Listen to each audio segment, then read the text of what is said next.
At the 1904 St. Louis World's Fair, one of the most striking attractions was the Philippine Reservation, where over 1,000 native Filipinos were brought to the United States to entertain and astonish fairgoers.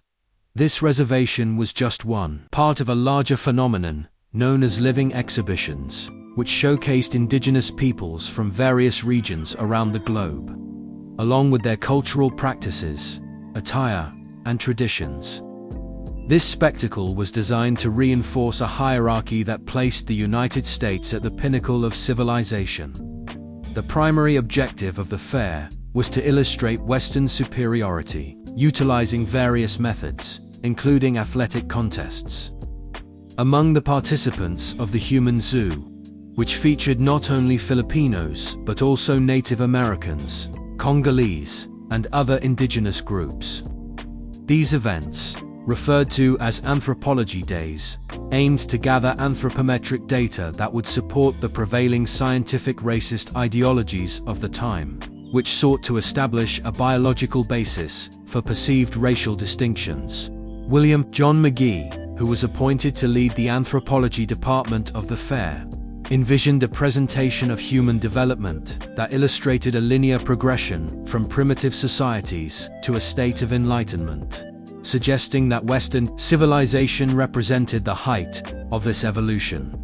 However, he encountered significant challenges when many of the indigenous participants declined to be measured or photographed, complicating his efforts.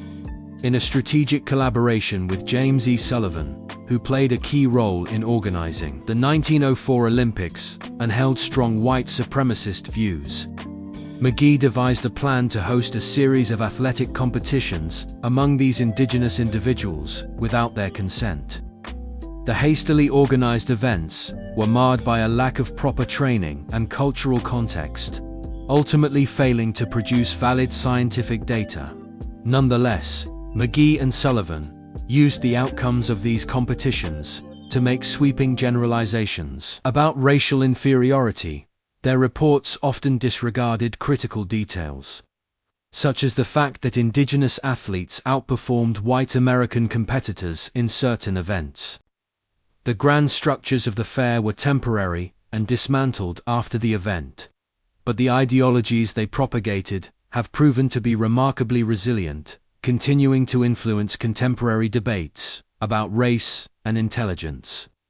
The work to challenge and dismantle these deeply ingrained misconceptions remains an ongoing endeavor in today's society.